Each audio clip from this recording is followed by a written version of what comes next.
All set.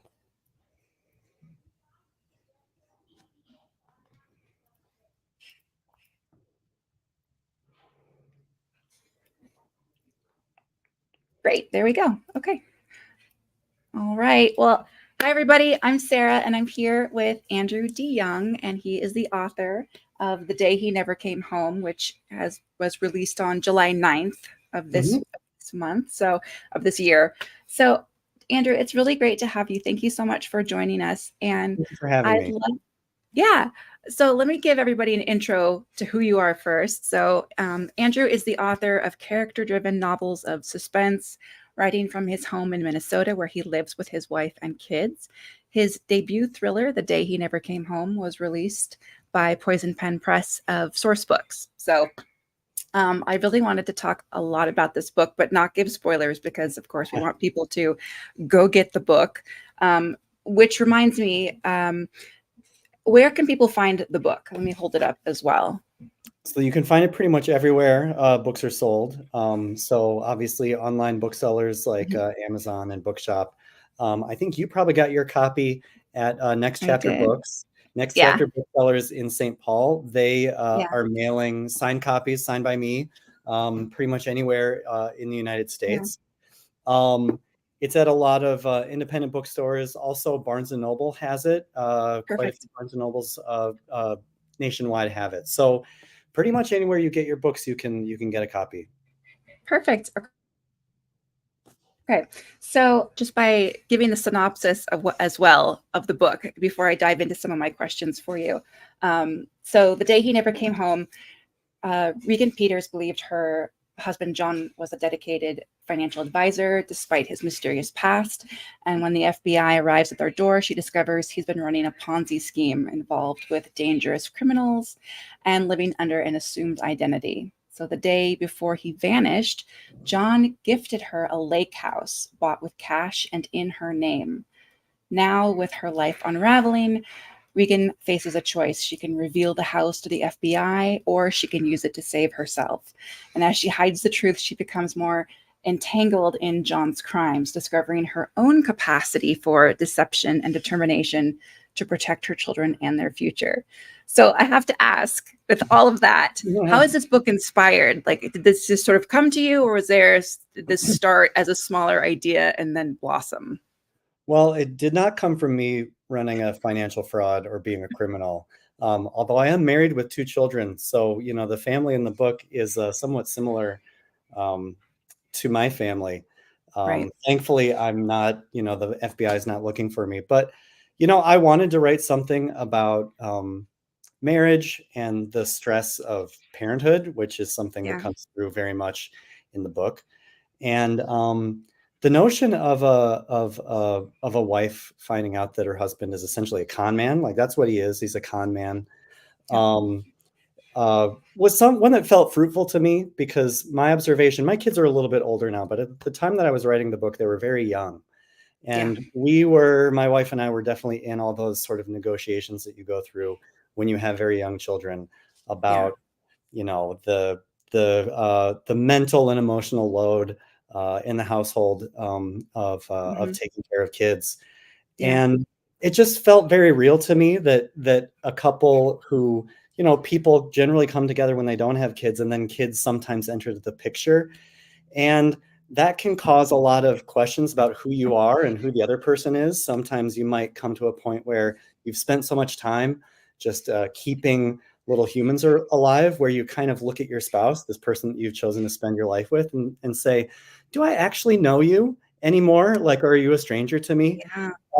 And this premise essentially makes that literal, because she finds out, first of all, her husband is a very busy at the office. So she is one of these wives who is left kind of behind in the home with far more than her fair share of the parenting, which is like a very real situation that a lot of couples face. But also she literally comes to find that she did not know who her husband was. And he might not have known who she was very much either, or maybe he didn't know himself. These are things that come out through the book. But I wanted, above all, I wanted to write something that was fun and twisty and suspenseful. And the premise, I think, allowed me to explore all these things, these very serious questions about marriage and identity and parenting Yeah. in a way that felt fun to me. But immediately when I came across the concept, okay, a wife is finding out that her husband is a con man. He's Right. literally living under assumed identity, not the person that she thought he was. That Right. felt interesting to me. Yeah. I really related to this, and I don't want to give out too much personal information because this is not that important. But in my, as a mother, as a wife, I am in my second marriage. My first marriage, I was divorced after having, when my child was like 1.5 or 2. And so I could relate very much to the sense of, or the lack of identity that Mm, Regan has in the very, the beginning stages of this book. Like, how well did she know him? How well does she know herself? And who is she now? So yeah, I found it very relatable. Um, well, good. so Yeah. yeah, and yeah, Regan being our main character, wife and mother, I knew as a that you have children, and so I could definitely sense that was coming into because the stress that Regan has with these 2 young children it feels very real and very Yeah. realistic. Yeah. Um, how did you approach writing a female character as a man? Yeah, my first and best reader is my wife, and she read this probably 3, maybe even 4 times. Advised me a lot. Yeah. I started writing it um, during the pandemic. Okay. So I started writing it in April 2020. So I was Mhm. home all the time, and my children were not going to daycare. So there was very much like we were together in everything. My wife and I were together in everything. Me and the kids were Yeah. together in everything. And so I felt like I could definitely connect with that experience of always feeling like you have to manage the kids and make sure that they're okay.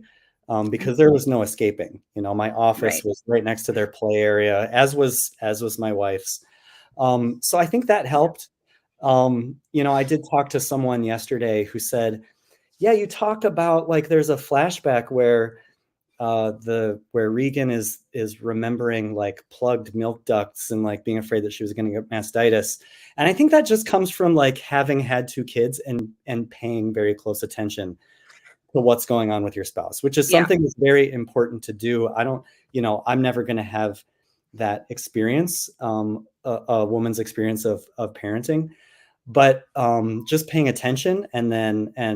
and listening and being as connected as you can to your partner's experience, and then literally sharing every word that you write with them, that's a pretty good start.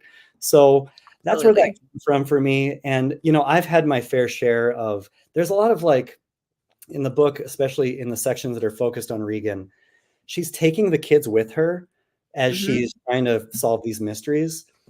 And I've had a lot of outings with the children that turned out to be very stressful. So I was very much like tapping into that energy of like being out alone Yeah. in the world with 2 kids and like, where's the nearest like diaper changing station, and Yep. someone dropped their snacks and this one's having a meltdown, and but you need to get that Yeah. one into the car seat. So like it was very much like me kind of tapping into that energy Yeah. in real time. You did it really very, very well because you can really feel the stress. At least I found it to be extremely relatable. Her stress with having to deal with everything that she has on her plate. Plus, she's got these 2 littles. Um, I also noticed, like, for me, this book reads almost a little bit like a true crime novel, Ooh. because we've got FBI interactions, we've got the Ponzi scheme thing happening, we've got the families of the victims of the Ponzi scheme, and Regan's interaction with them in the book again feels very true, feels very realistic. How did you go about researching these topics? So I'm really interested, or I've been really interested in sort of true crime documentaries about Yeah. business fraud. So Hmm. I found, like, I did consume a lot of media about Bernie Madoff. Yeah. When the whole like Elizabeth Holmes thing happened with Yes. Theranos, I was absolutely obsessed. So I mean, I think I've probably consumed every bit of Yeah. like Elizabeth Holmes and Theranos related media that there is. Yeah. There's also like the Fire Fest and, you know, a bunch that I'm not even thinking about.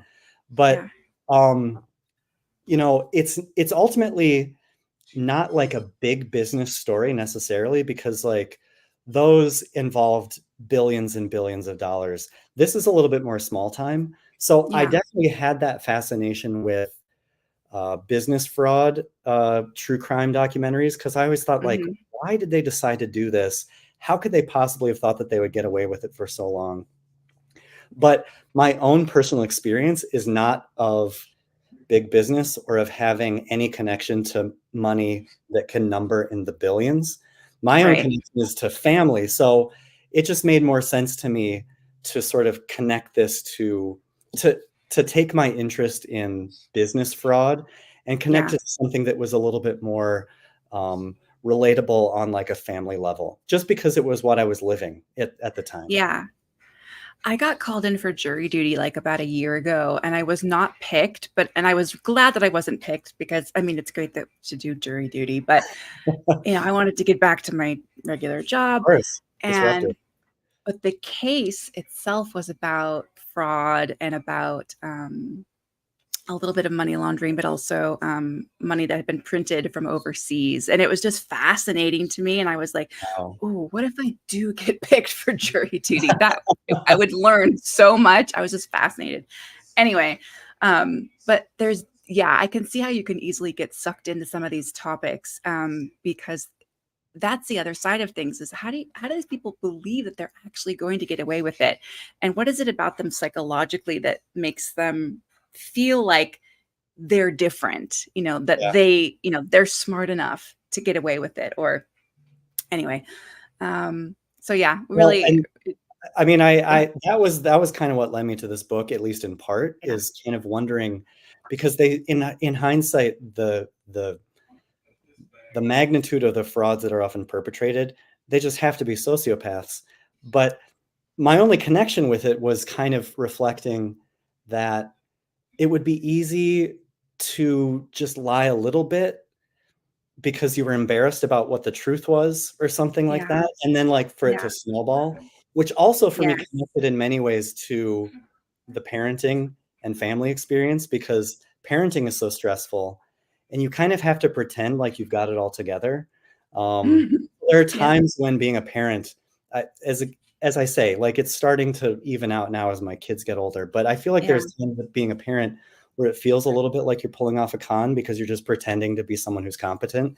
But I've had so many times as a dad, and I think that my wife and I together have had these times where we thought, we do not have it together. We are really just pretending here, and someone's going to find us out very soon.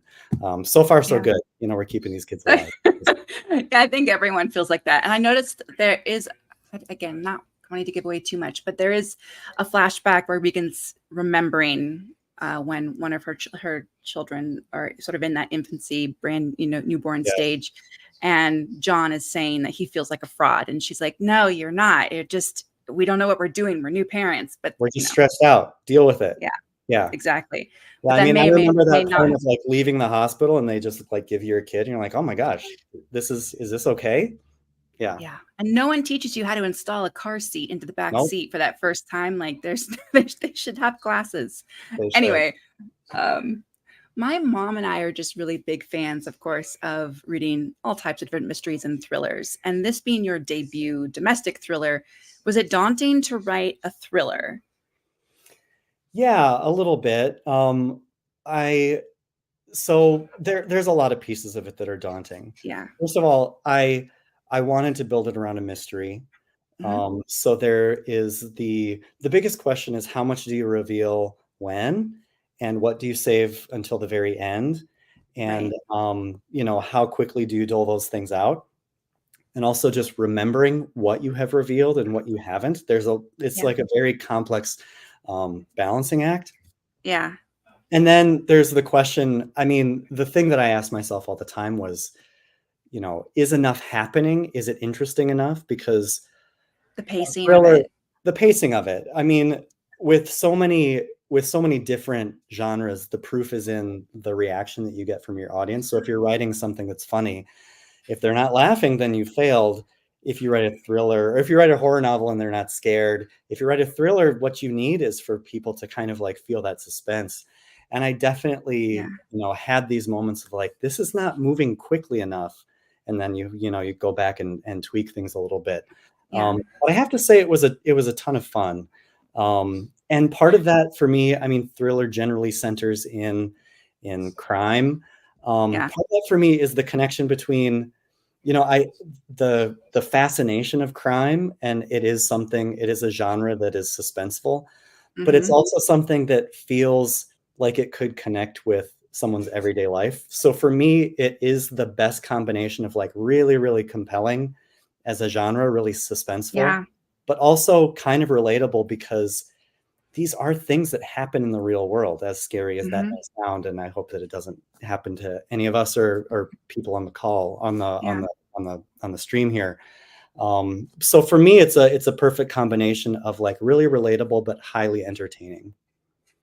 I think that it works so well. I was thinking about there's so many different types or genres of thrillers, and I find that they are becoming tiresome in that a lot of the same themes have been overdone and overdone. Like once we had the phenomenon of Gone Girl, Mm, there was a phase where every single book that was being published had like girl in the title or gone in the title, and it was just sort of a reoccurring theme. But um, in this case, my mom and I have been commenting a little bit on the podcast that thrillers are starting to kind of burn us out a little bit because there's yeah, so much the same. But in this case, with this being a domestic thriller, again, we talk about the relatability of it because it is so close to home. I mean, again, with the talking about topics of marriage and identity, and then this was not necessarily like a huge, ginormous, as you said, amount of money kind of a crime, but it right. was absolutely something that could happen and does happen all the time,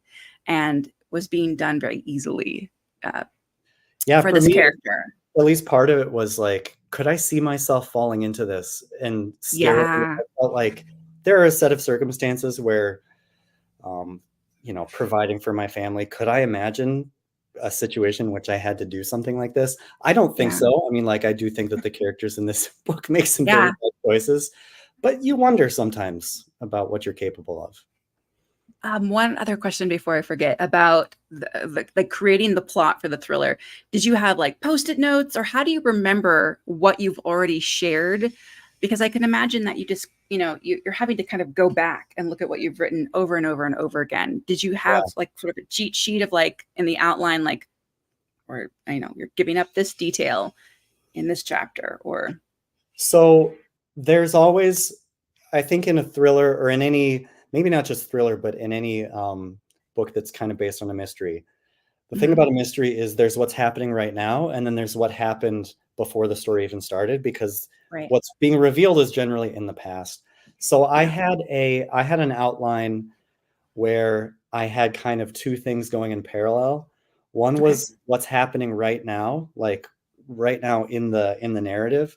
And Hmm. then alongside that, I would have a note about, okay, now this piece of the backstory needs to be revealed here.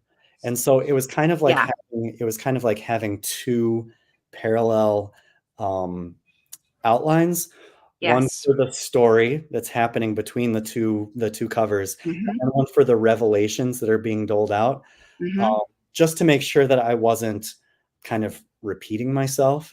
Um, Yeah. that makes it sound more orderly than it was actually, because I wrote myself into a lot of bad corners and I had to like fix things Fix stuff. all the time. And there are whole subplots where, I tried something out and it didn't work. So, there's stuff that always ends up on the cutting room floor as well. Yeah. So, in full transparency, I am only 60% of the way done, but I will But be finishing it tonight. But I'm in part two, which you yeah, know what part two is about. I do. Um, and I feel really conflicted because I'm putting myself in as if I in Regan's shoes, and I'm feeling Yeah. so conflicted because in a way I feel like, yes, she's blindsided by the situation and she's kind of making the best of it as she goes along with uncovering the mystery. but also, with the victims on her doorstep harassing her and her children, you want all of this. It sounds so overwhelming and awful. And I feel for her. I just want all of that to just go away. And the other side of things is I'm feeling like in a way I'm starting to feel like perhaps she could have been groomed for some of the things or some of the choices and some of the lies that she does begin to create. And so I'm at the point where she makes complicated decisions, right? I mean, yeah. I feel in a way like I really want her to prevail. Like I want her to be able to win. I want her to be able to not lose everything in her home and her life savings. And then, I feel conflicted because, of course, I feel so sorry for the victims as well, on the other hand. So again, that tension and that thrill is there for sure. And I'm starting to have like some hypothesis about how it's going to end. And what direction she could take things, maybe, and would I do the same thing? It's hard. It's hard. It's so difficult. Well, you definitely want, I mean, as a writer, I always want an active character, right? Someone who does things to change their fate. And it's kind of a complicated situation. That led me into some complicated decisions in this book because she's really backed into a corner, and she could either be passive and allow what happens with her husband to essentially ruin her life. She could be entirely passive.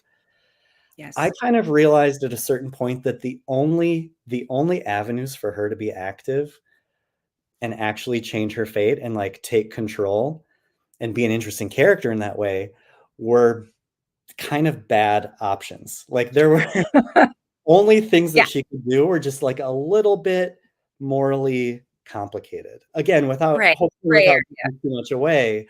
But like she doesn't have that many options, but she doesn't want her life to be ruined, and she certainly doesn't want her children's life to be ruined. So what do you do in that situation? I mean, I hope it lands well for you.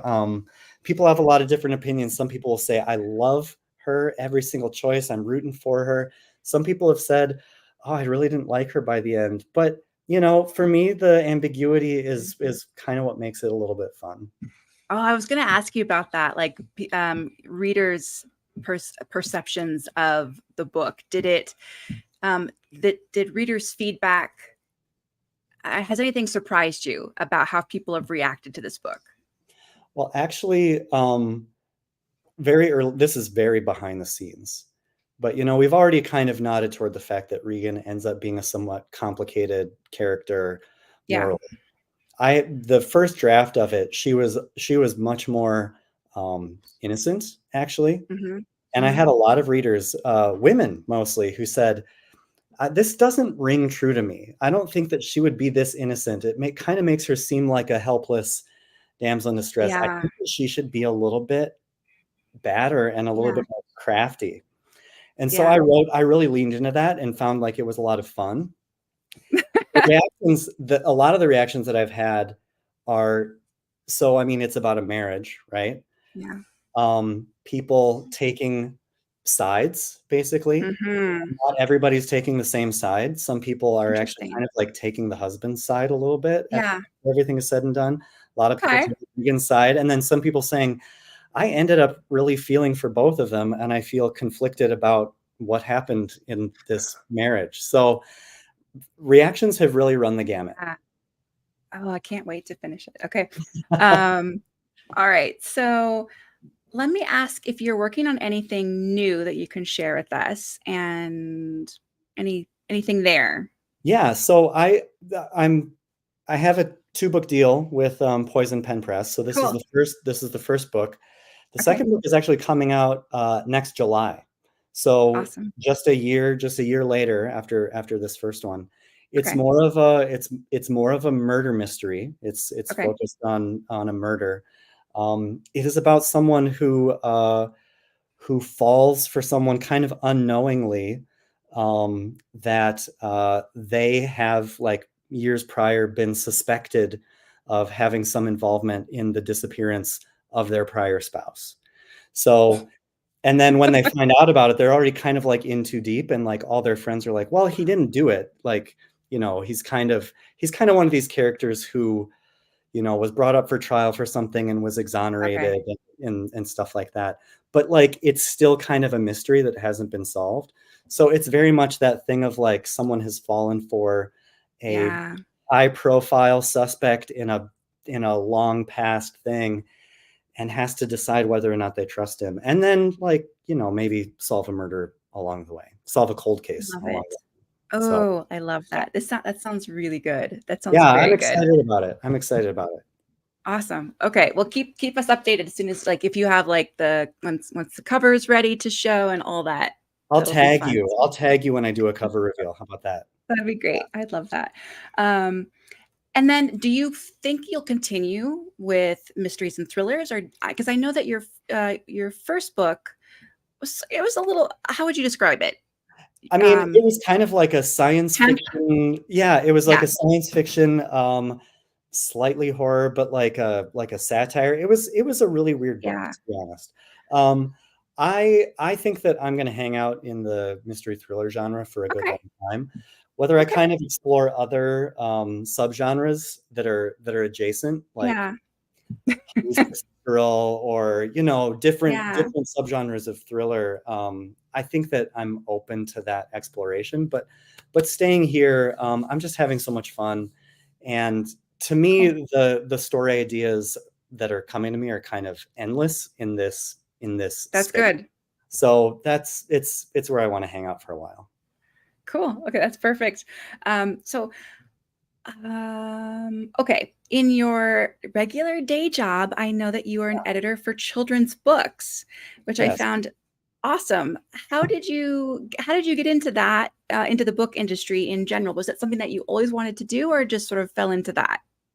I mean, I always wanted to be around books. I started off in a publishing company as a production editor, not for children's books, but for different. I mean, I've worked on everything, seemingly everything in my career. So I started off working on like academic books and like curriculum, but just kind of, it was part of a publishing group that had books and curriculum, and I eventually landed with a children's publisher, and I've worked for them for a long time. Actually, currently I'm working both with a children's publisher there and with adult nonfiction. Oh, cool. Sometimes I feel like it's a little bit too much books and publishing all the time for one person. But I really enjoy my job, and then at the very least, I'm not working on novels. I'm not working for a publisher of thrillers. I think that would be too close. I need at least a little bit of separation between my writer self and my professional self. But for folks looking to get a start in publishing, I basically started entry level.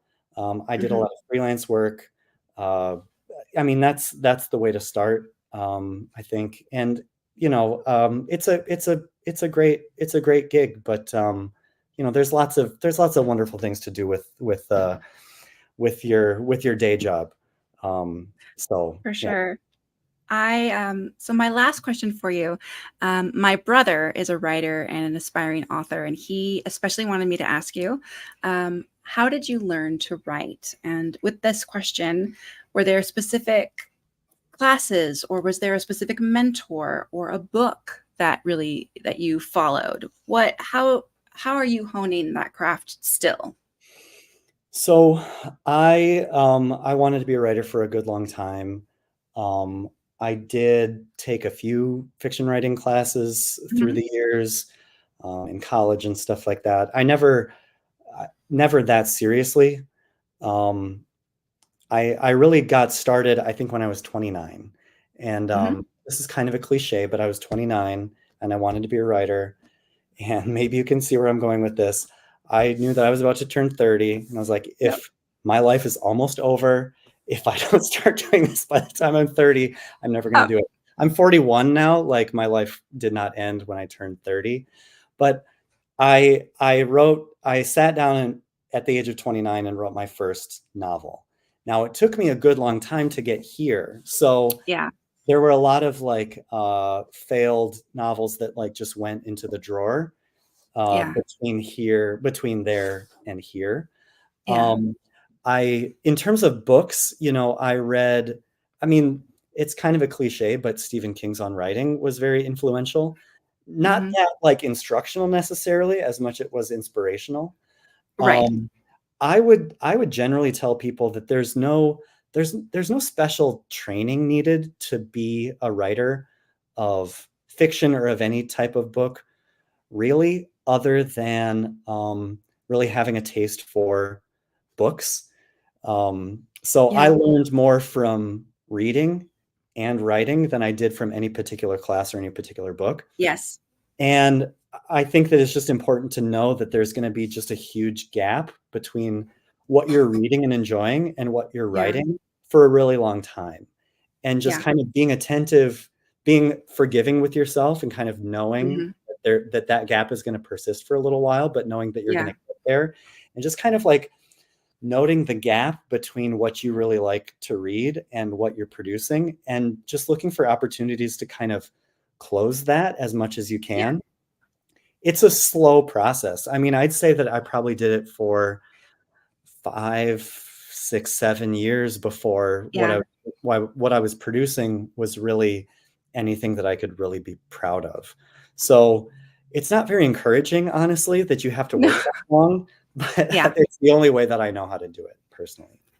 I have another question actually. When writing, do you like on the current project, on the current book you're working on now, do Yeah. you set specific time for yourself each day to write, or do you just write when inspiration hits? How do you work that into your life? Um, it's less structured than it used to be. Um, Yeah.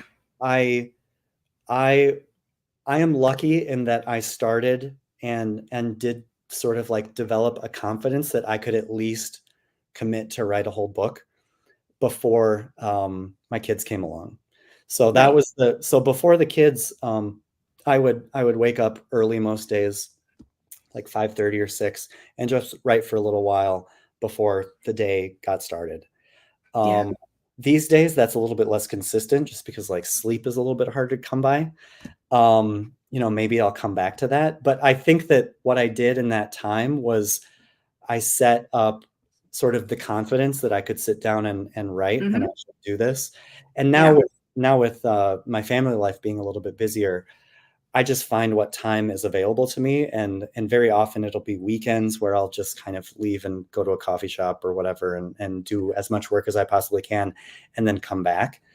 Right. For a while, I wrote on the bus. I do know people who like write on their phone.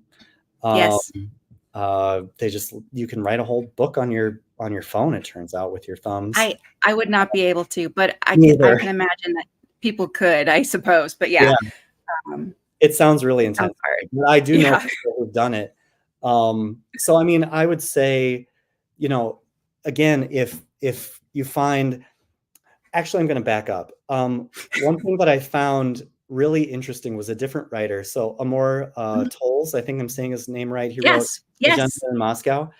I was Hmm. at a book event featuring him once upon a time. And before he wrote his first book, he was like in finance and he had 2 kids. Yes. And someone asked him like how he got his first book done, given that like he had this job that was like a 60 to 80 hour a week job And and he he had a started, family. or he was published later in life, I would He was say, published later right? in life. But So, he said that he sat down. This is what he told us at the time. yeah. He said that he sat down and he kind of analyzed his life. He like analyzed his week and Yeah. he had no time to write. But it turned out that when he analyzed his week, there was 1 2 hour window that happened every week. And it was when like maybe he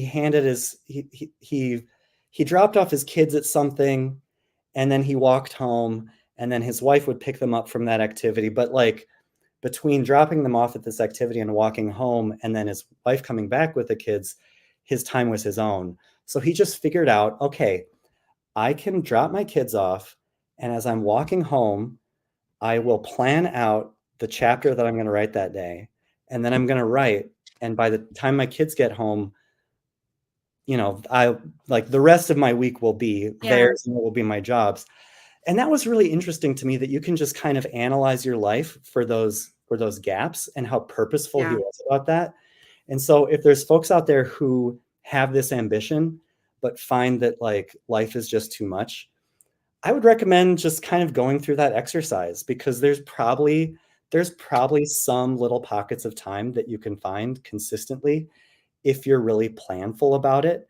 Hmm. And an hour a week applied over a whole year or 3 years or whatever, it's a long game. So, you can get a lot of work done that way. I love that you said that. He is my mother's favorite author. We talk about him a Oh, I love lot, that. and so yeah, he's amazing. But also, I think that's very true. In my day job, in my real life, I work with a lot of entrepreneurs and thinking about when you own your own business and you're working for yourself, you do everything. And how do you add more to that? How do you find time in your day to do the thing that you want to do? And so I love that he analyzed, the week or the month ahead, and he could figure out like consistent little chunks or pockets. And we all can do that if we're purposeful, as you said, about Well, our time. and we're writers, so we're artistic. So we think that, we just have to write when inspiration strikes. But no, you can be kind of Yes. scientific and analytical about it and still Yeah, get really amazing creative work done. absolutely.